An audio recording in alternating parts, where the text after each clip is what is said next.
what's up, everybody? Keith Billick here with a Picky Fingers bonus episode. Just wanted to put this one out there to make sure you all knew about the Bluegrass Trading Company and their flagship product, the Banjo All-Star Trading Cards. So this is a quick conversation with Colyn Brown, who is the man behind both of those endeavors. I feel obligated to mention that Colyn is also a Patreon supporter of the show, and I would have been happy to talk with Colyn about these awesome cards regardless of his Patreon status, but, you know, it doesn't not help his case that he had a direct line to the podcast guy to make this happen. So thanks again, Colyn, for that, and for anyone else who wants to support the show, patreon.com/banjopodcast. But I'm going to let you hear all about this cool new product from the Bluegrass Trading Company, the Banjo All-Star Trading Cards. They're basically exactly what you would expect. It's all of your favorite players on a collectible piece of art. You definitely owe it to yourself to check these things out. And here to talk with me about it is Colyn Brown. So Colyn, how's it going, man? I know that the banjo is a fundamental part of your story, mostly because of your father. So give us a quick background story of who you are and how you even became interested in any of this stuff to begin with. Sure. Yeah, like you said, my dad played banjo when I was growing up. He was an award-winning player, and I grew up around, his talent. And I've always wanted to play banjo, even since I was a little kid. And he did try to teach me back when I was about 10 or 11. And for some reason, that just didn't stick.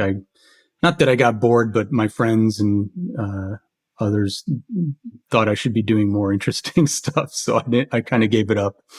And it wasn't until I got into my 40s that I realized, you know what, I should start playing again, or at least finally learn. And it was about 2017. This October, it'll be 5 years since I started playing banjo. And cool. I still feel like a kindergartner playing banjo. So, yeah. Sometimes I do too. I don't think that ever goes away, which I guess is a good thing. Yeah. Keeps you learning. So yeah, that's the background. I've always wanted to play banjo. I've always been fascinated by the sound and the drive and the syncopation. I do have a sort of a drum rhythm background. I played a lot of hand drums. I think as a result of me growing up with that sort of syncopation, I've always had an interest in beats and that kind of thing. So I've always had that sort of rhythmic feeling about music. And now I'm really happy to bring it, or at least attempt to bring it back to the banjo where I started. And that's kind of where the banjo cards, trading cards, sort of came out of that. I do have a graphic design background as well. So. Oh, okay. Yeah, that's definitely relevant. Seems helpful.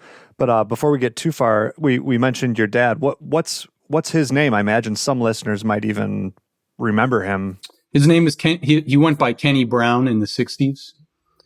So I know him as Ken Brown, but his friends who knew him, in the 60s, they just know him as Kenny. And he was back east, a back east player, contemporary of like Pete Wernick, Steve Arkin, those guys out in the Northeast, kind of folk revival era of the mid 60s. He grew up in Philadelphia. I was born in Philadelphia. He won first place the 65 Philadelphia Folk Fest banjo contest, judged by Bill Keith. Right. So, and they apparently were roommates at one point and friends. So he learned a bit from Bill Keith. That contest, is that the one that you had sent me a video of something at some point? Was that the festival that he won? That was the festival. Okay. I didn't even know about. He never told us about that festival. He was like 19 or 20 in 65, but growing up, he never really mentioned anything about that. He did talk about some of the bands that he and my mom used to road manage for the Philadelphia Folk Fest. So they actually did a lot of guitar tech and road management for various bands for the festival. I did know about that, but I didn't know he was actually an award-winning banjo player until some of his old friends reached out to me because of a YouTube video that I had of him. They wanted to know what he's been up to and all this stuff. And just as an aside, he passed away in 1999.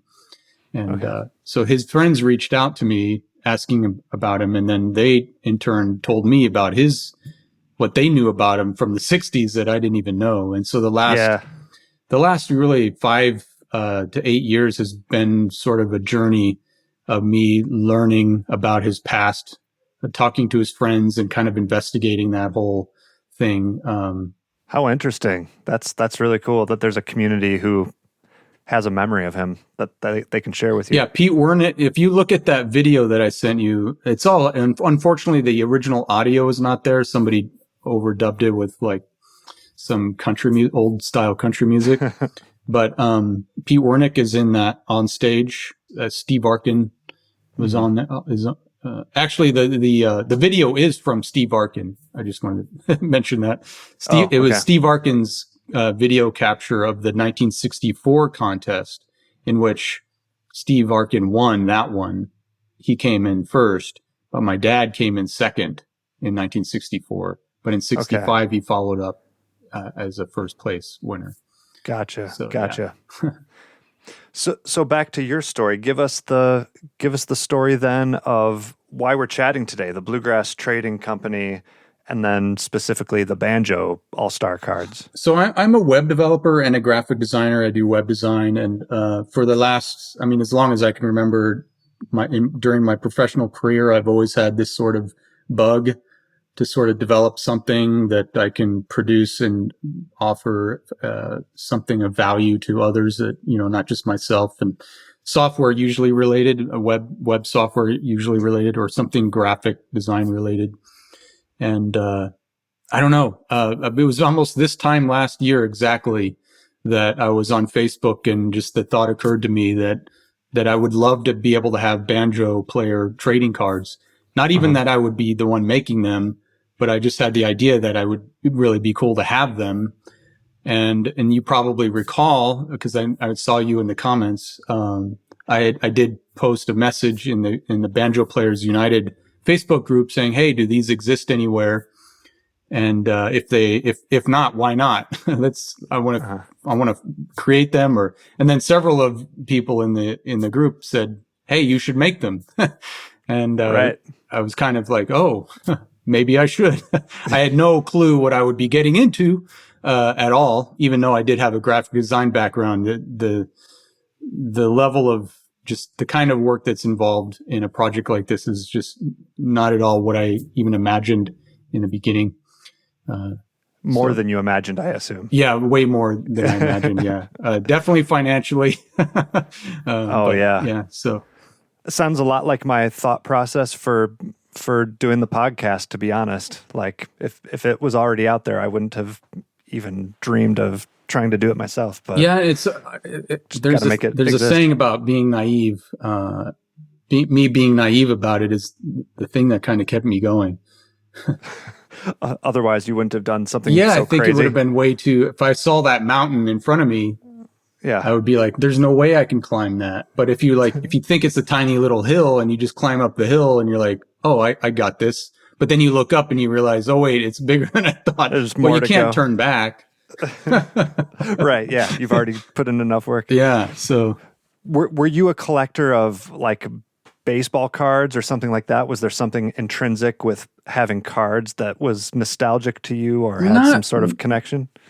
At the time, I didn't really think so, but in retrospect, I did have not baseball cards, but I had Superman 2 movie trading cards. Okay. And I loved those. I remember just adoring those. I loved Superman when that came out. Superman 2, that movie came out like in 1982 or something like that. But that's about it. As far as collector type stuff, trading cards, I never really got that deep into it.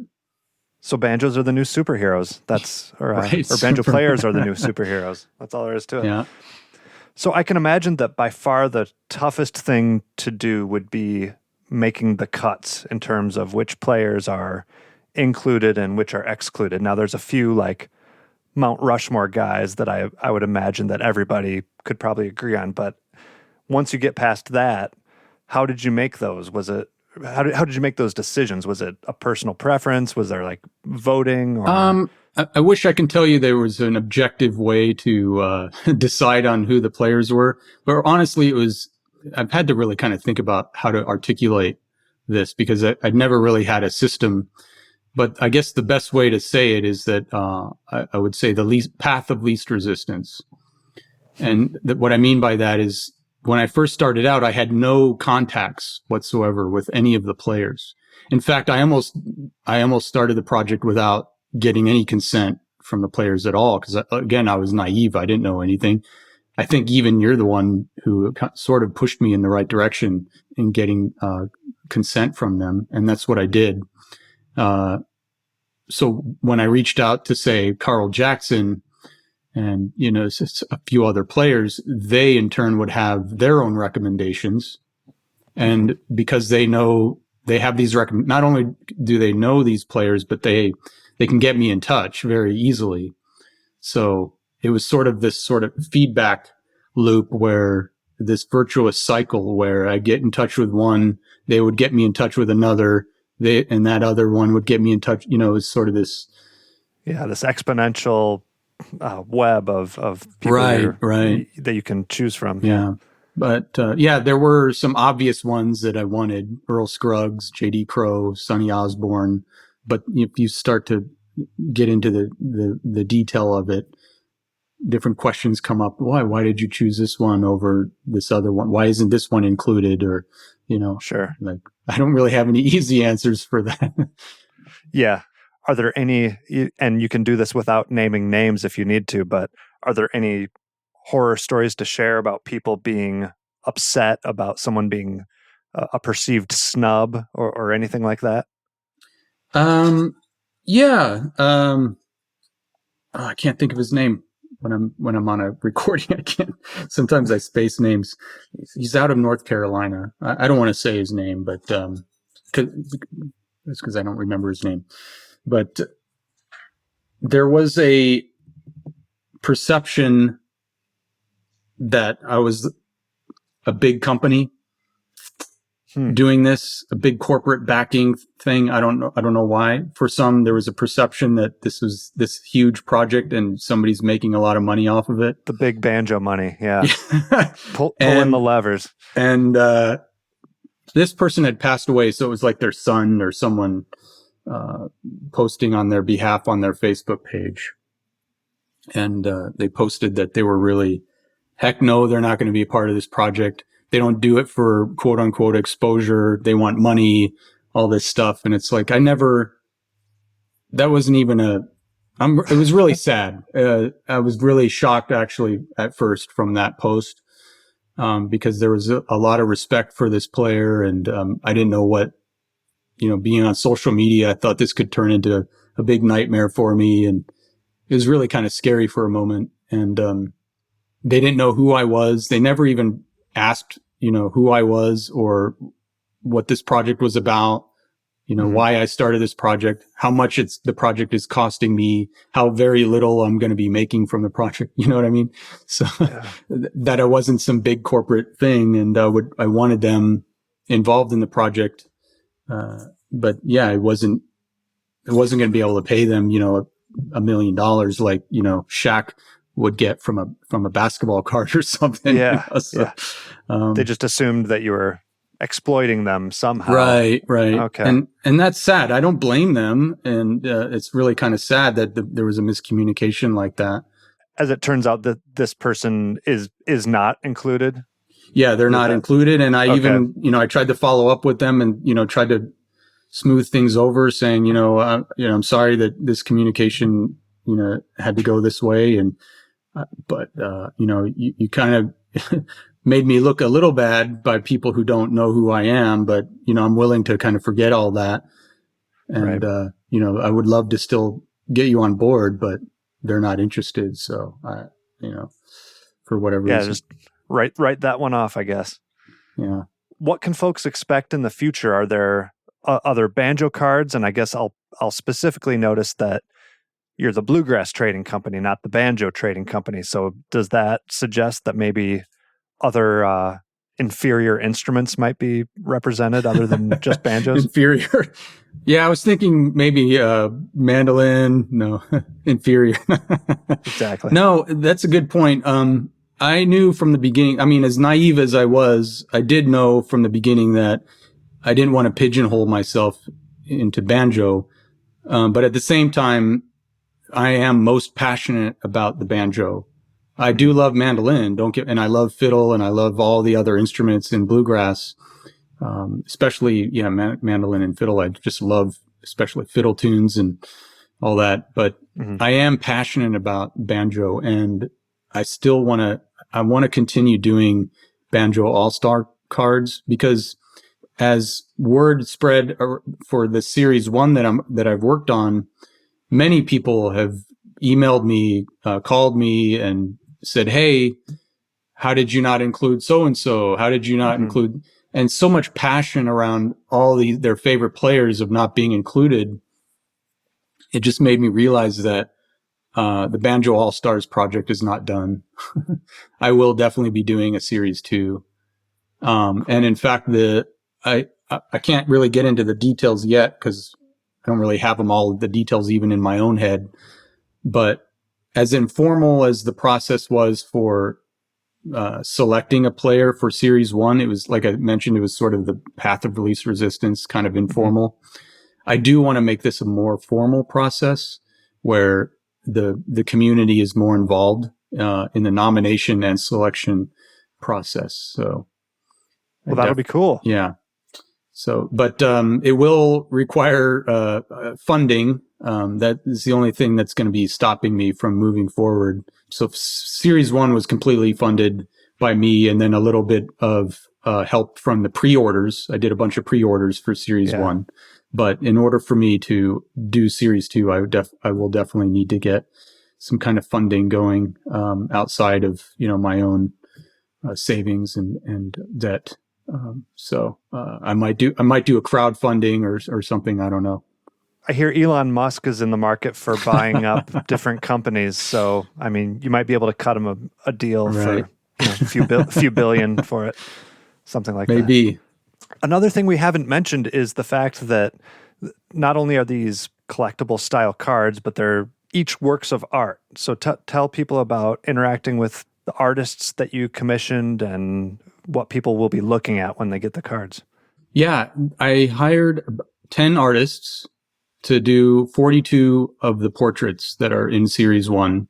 When I first started back, like in earnest, back in October, I almost intended to have one artist do all of them. And when I say all of them, I mean, I was thinking of releasing maybe 24 total instead of 42.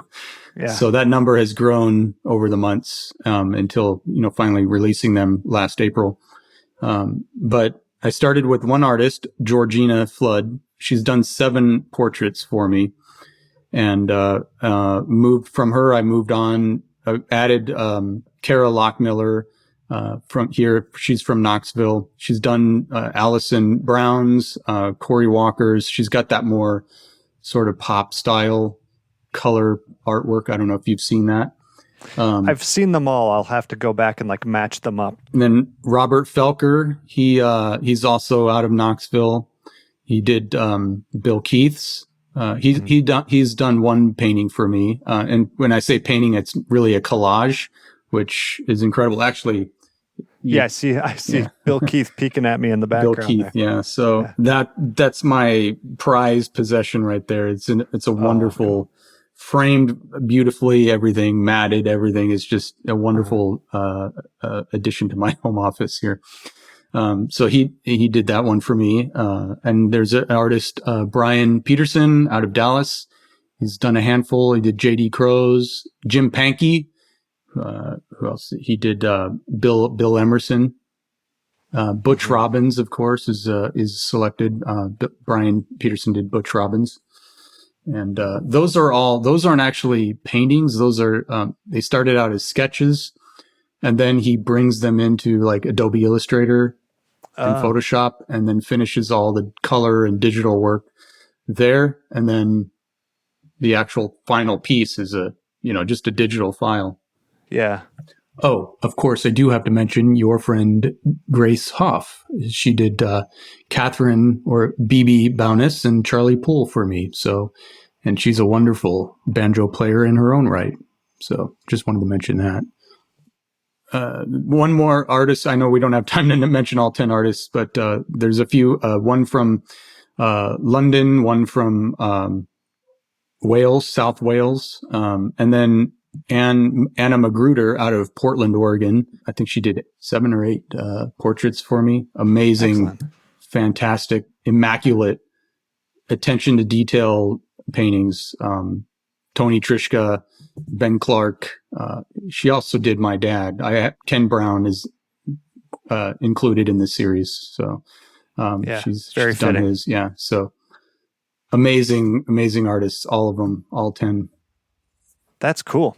Last of all, let's just make sure everyone knows how to check out the portraits and order some cards, order some other merch, and also just keep tabs on the next series or whatever you come up with. Give us the internet links.